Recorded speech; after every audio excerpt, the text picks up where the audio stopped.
Salut, moi c'est Emmanuel Naweji. Je bénis Dieu que vous avez pris de votre temps si précieux pour passer quelques moments avec moi. Aujourd'hui, bien-aimé, je continue toujours à parler de la guérison. Parce que quand vous vous demandez pourquoi les gens font du mal, pourquoi nous arrivons à nous haïr, dans le cas par exemple des États-Unis, là où je vis, nous avons eu récemment une situation où les policiers ont tué un noir américain. Et, et cela a fait toujours, c'est connecté avec le racisme que nous traversons ici dans ce pays malheureusement. Bien sûr, ce n'est pas si mauvais que c'était il y a 50 ans, il y a 100 ans. On est en train de faire des progrès, mais c'est toujours là. C'est toujours là. Je suis en train de servir des églises blanches, ça fait maintenant 12 ans ici à Iowa. Et est-ce que tu peux peut-être me demander, est-ce que tu vis aussi le racisme, tu vois ses effets? Je dis, je suis bien, euh, je suis le bienvenu ici. Pas de problème avec les gens. Mais il y a des moments où tu as l'expérience du racisme, tu arrives quelque part là. Je veux donner un exemple, je suis dans un magasin, je passe avec ma pousse-pousse, j'ai mes histoires là, et quand j'entre dans une allée là, et je vois une femme, j'étais tout près d'elle, et j'ai demandé, en tout cas je m'excuse beaucoup, elle m'a regardé, elle n'a même pas souri, elle n'a rien dit. Et j'ai réalisé qu'elle était fâchée. Au fait, je n'ai pas le droit de... Je ne suis pas vraiment dans la position de dire qu'elle est raciste, non, mais elle avait des problèmes. J'ai réalisé qu'elle avait des problèmes qui n'auraient peut-être pas à faire avec le racisme et tout ça, mais elle avait peut-être des problèmes personnels, individuels. Et elle était peut-être fâchée. Les gens sont en train de se tuer, les gens sont en train de se faire du mal partout. Le racisme dans les pays de l'Ouest et le tribalisme dans les pays africains et d'autres parties du monde.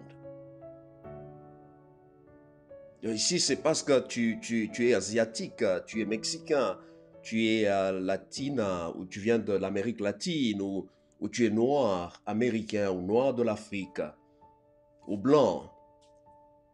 Mais en Afrique, par exemple, tu es de cette tribu ou de l'autre tribu. Et quand vous voyez d'abord, par exemple, la République démocratique du Congo, il y a plus de 200 tribus là-bas, plus de 200 dialectes, lesquels représentent les tribus différentes. Et les gens sont toujours en tension. Il y a toujours des tensions. La politique est basée sur les tribus. Et, et quand j'analyse toutes ces histoires ici, j'arrive au point de dire que c'est pas un problème tribal, c'est pas un problème racial, nous avons tous besoin de la guérison. C'est un problème de guérison. Et c'est pourquoi je parle de la guérison tous les jours. Et chaque fois que je suis sur les médias sociaux, je parle de la guérison. Bien aimé, nous avons besoin d'être guéris. Cette guérison peut être spirituelle, mentale, émotionnelle, financière, et la liste continue. Mais pour expérimenter la guérison, nous avons besoin de la foi. Nous avons besoin de la foi.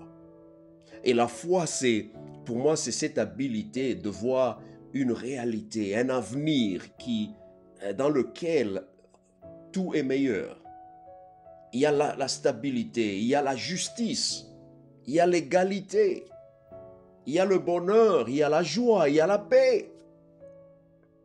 Pour moi, c'est le genre d'avenir que je vois, et le fait de percevoir, de visualiser ça, c'est ça la foi, bien-aimé. C'est ça la foi. Mais la foi ne peut pas être active. Quand tu fais ça seul, tu dois engager les autres pour résoudre les difficultés, surtout sociales. Il faut toute la communauté. C'est que nous avons besoin de la foi et nous avons besoin de la communauté pour expérimenter une guérison personnelle et une guérison aussi communautaire et même nationale. nous commençons avec la foi. La foi change ta manière de voir les gens. Va lire Hébreux chapitre 11. Et quand tu lis tout le reste du chapitre, tu comprends que Dieu ne peut pas, bien sûr tu peux choisir de croire, mais pour vivre la réalité de ta foi ou le résultat de ta foi, ça se fait dans le contexte de la communauté. C'est-à-dire éliminer le tribalisme, détruire tout ce qui est vraiment mauvais dans la pensée de l'homme, des humains. Éradiquer les divisions que nous avons, les discriminations basées sur la tribu, la race. Il faut commencer avec le cœur de chaque individu. C'est là où la guérison doit commencer. Ça commence avec toi. Tu dois choisir être un bon voisin, une bonne voisine pour ton prochain. Tu dois choisir d'être le meilleur ami ou la meilleure amie de la personne que tu rencontres sur ta rue là-bas. Quand tu es dans le taxi ou dans le minivan, tu es en train d'aller quelque part là, c'est lui qui s'assoit à côté de toi. Dis-toi toi-même, bien qu'il parle une langue différente, où il a la race différente, tu te dis toi-même que je vais être le meilleur ami, la meilleure amie pour cette personne ici. Je dois protéger cette personne. So, imagine un peu si tout le monde pouvait arriver au point de faire ça. En commençant avec le président, les ministres, les gouverneurs, tous les leaders, jusqu'aux paysans là-bas, dans le tout petit village. Chaque individu se dit, je vais être le meilleur homme, la meilleure femme, le meilleur ami, la meilleure amie pour celui que je rencontre aujourd'hui. Et je le fais parce que j'ai foi en Jésus-Christ, parce que j'ai foi que Jésus veut créer une société, une communauté où la justice de Dieu va régner. Bien-aimés, j'apprécie tout ce que vous faites là-bas, les prophéties, les miracles de guérison et toutes ces histoires-là, les veillées, les jeûnes. Mais à la fin de tout ça, il y a un élément, un principe élémentaire. Et c'est ce que Jésus te demande de faire aujourd'hui.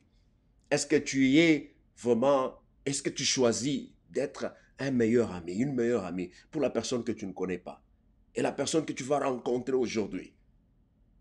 La personne qui va te saluer, dont tu ne te rappelles même pas le nom. Qu'est-ce que tu as fait? Qu'est-ce que tu vas faire pour cette personne? La foi nous appelle tous à entrer dans une alliance avec tout un chacun. Avec Dieu, la fondation. Parce que c'est Dieu qui va réaliser nos rêves, nos plans, nos désirs. Les désirs de nos cœurs. C'est Dieu qui va changer les temps et les circonstances.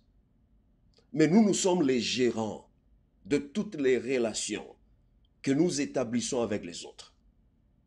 Ta foi, c'est te réveiller chaque matin. Quand tes yeux s'ouvrent, tu es capable de te mettre debout, de parler, de manger, de faire ce que tu as toujours fait. La foi, c'est ça qui va te pousser.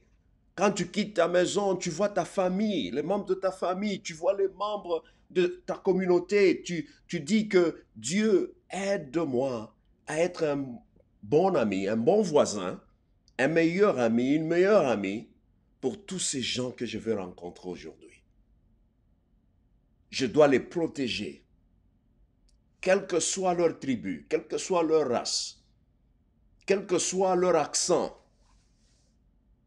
quel que soit leur niveau social, économique, financier. Et que ceci soit une alliance que tu fais avec Dieu, avec tous ces gens. Chaque jour, n'importe où tu te retrouves, à tous ces inconnus, tu seras toujours un meilleur ami, une meilleure amie. Quand il y a un besoin et que je sais que je dois aider, même si je ne te connais pas, je serai là pour toi.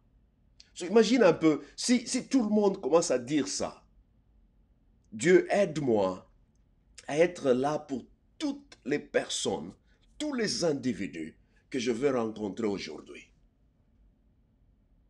Notre société, notre communauté, notre nation, notre pays, l'Afrique, les États-Unis, l'Europe, l'Asie, le monde entier va changer, bien-aimés. La justice de Dieu va commencer à régner. Vous savez, vous pouvez chasser les démons des gens, faire des délivrances, faire tout ce que vous faites là. Mais à la fin de la journée, ce n'est pas cela réellement qui change les gens. C'est la foi. Sans la foi, on ne peut pas être agréable à Dieu. C'est juste la foi. Et la foi, on l'exprime, on embrasse, on choisit de croire comme individu dans l'alliance avec tout un chacun, avec Dieu qui est la fondation et aussi le rémunérateur de tous ceux-là qui vont croire. La guérison va se passer. Le crime va aller en bas. La discrimination va diminuer. Nous allons nous aimer, quelles que soient nos différences culturelles, ethniques, linguistiques. En tout cas, merci beaucoup. Et je prie que Dieu t'aide à avoir foi en Dieu. Et que tous les jours, tu vas toujours choisir d'être un bon voisin, d'être une bonne amie, un bon ami pour les gens que tu connais et même ceux-là que tu ne connais pas. Que le Seigneur te bénisse. On va se voir encore prochainement. À la prochaine.